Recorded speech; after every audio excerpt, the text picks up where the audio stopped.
A paz de Deus, queridos irmãos e irmãs. Hoje vamos mergulhar em um dos salmos mais impactantes da Bíblia, o Salmo 2. Ele fala sobre a rebeldia humana, sobre a soberania de Deus e sobre o reinado do Messias. E o mais importante, ele não é apenas um texto histórico, mas uma palavra viva que fala diretamente comigo e com você nos dias de hoje. Vamos caminhar juntos, versículo por versículo, entendendo as revelações que o Espírito Santo quer nos entregar. O Salmo 2 é um dos mais proféticos e impactantes da Bíblia. Ele fala sobre a rebeldia dos homens, a soberania de Deus e o reinado do Messias. Aqui vamos caminhar versículo por versículo, entendendo cada detalhe e aplicando à nossa vida hoje. Por que se amotinam as nações e os povos tramam em vão? O salmista não começa com uma afirmação, mas com uma pergunta. Isso já nos coloca em reflexão. É como se ele dissesse: por que vocês insistem em lutar contra o Criador?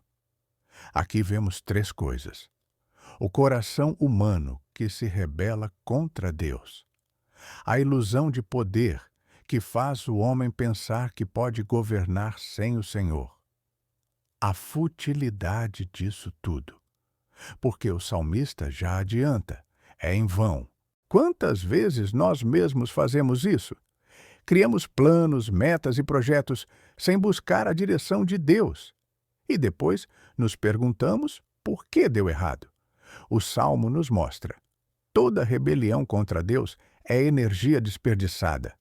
Os reis da terra se levantam e os príncipes conspiram unidos contra o Senhor e contra o seu ungido. Quando somos perseguidos por causa da fé, precisamos lembrar: não é algo pessoal. O mundo não odeia você. Odeia aquele que habita em você. Mas essa perseguição já foi anunciada e a vitória já foi decretada. Rompamos os seus laços e sacudamos de nós as suas algemas.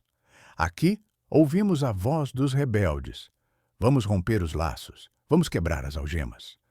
Eles enxergam os mandamentos de Deus como correntes, como prisão.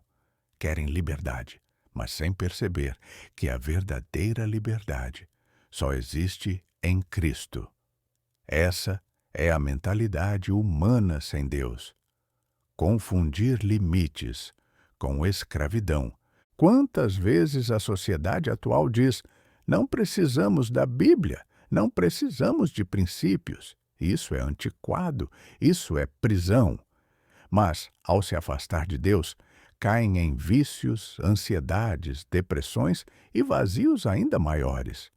Fora de Cristo não há liberdade, só escravidão. Esse aquele que habita nos céus. O Senhor zomba deles. Essa é uma das declarações mais fortes do Salmo. Enquanto os homens se levantam, Deus ri. Não é deboche, é soberania. É como se o salmista dissesse: vocês acham que podem derrubar o trono do Criador? Isso é ridículo aos olhos de Deus. O poder humano pode parecer grande para nós, mas diante do Todo-Poderoso não passa de poeira. Quando você vê injustiça, perseguição ou maldade, lembre-se: Deus está rindo, não porque não se importa, mas porque Ele já sabe o final da história. Nada pode frustrar os planos do Senhor. Na sua ira, a seu tempo, lhes há de falar, e no seu furor os confundirá. Aqui vemos o contraste. Deus ri da arrogância dos homens, mas chega o momento em que ele fala em juízo. O silêncio de Deus não significa ausência. Ele tem o tempo certo. E quando ele fala, os inimigos são confundidos. Quantas vezes você já pensou: por que Deus não faz nada? A resposta é: porque ele tem o tempo certo. E quando ele age, ninguém pode resistir. Eu, porém, constituí o meu rei sobre o meu santo monte Sião. Deus não apenas responde, ele afirma: eu já constituí o meu rei. Esse rei é Jesus. Não importa quem se levante, o governo pertence a ele. Sião representa o lugar santo, o centro da presença de Deus, ou seja, o reinado de Cristo é inabalável. O mundo pode estar em crise, governos podem cair, sistemas podem mudar, mas Cristo continua no trono. Essa é a nossa segurança. Proclamarei o decreto do Senhor. Ele me disse: Tu és meu filho, eu, hoje, te gerei. Esse é um dos versículos mais proféticos do Antigo Testamento. Ele aponta diretamente para Jesus, o Filho de Deus. Aqui vemos o Pai declarando a filiação do Filho. Isso não pode ser revogado. O amor do Pai pelo Filho garante nossa salvação. Se Deus chamou Jesus de Filho amado e em Cristo nós fomos adotados, então também somos filhos. Isso significa que a promessa não é só para Ele, mas também para nós, co-herdeiros com Cristo. Pede-me, e eu te darei as nações por herança e as extremidades da terra por tua possessão. Que promessa poderosa! O Pai entrega ao Filho todas as nações como herança. Isso aponta para o reinado universal de Cristo, mas também nos ensina que em Cristo temos acesso a essa herança espiritual. Se o Pai entrega as nações ao Filho, imagine o que Ele pode entregar àqueles que são fiéis. Quando você pede com fé, debaixo da vontade de Deus, Ele abre portas que ninguém pode fechar. Tu as quebrarás com vara de ferro e as despedaçarás como um vaso de oleiro. Cristo governa com autoridade. A vara de ferro simboliza força e justiça. O vaso de oleiro mostra a fragilidade humana diante do poder divino. Ele não é apenas um salvador amoroso, mas também um juiz justo. Às vezes, queremos só o Cristo do amor, mas precisamos lembrar também do Cristo da justiça. Quem não se rende ao Filho experimentará a vara. Agora, pois, ó reis, sede prudentes, deixai-vos advertir, juízes da terra. Aqui vem uma advertência. O salmista fala diretamente aos líderes da terra. Sejam sábios, recebam conselho.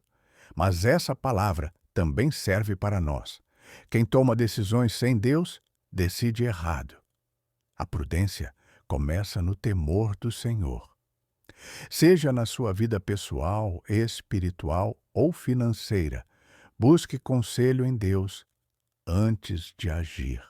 Servi ao Senhor com temor e alegrai-vos nele com tremor.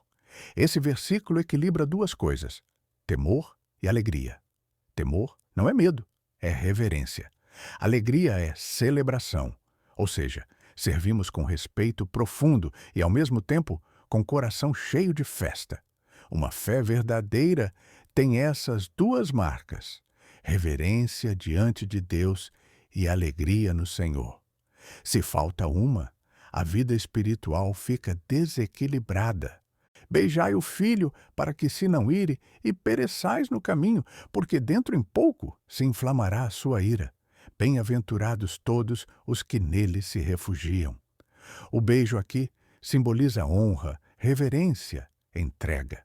É um chamado para se render ao Filho, Jesus. Quem rejeita o Filho encontra juízo.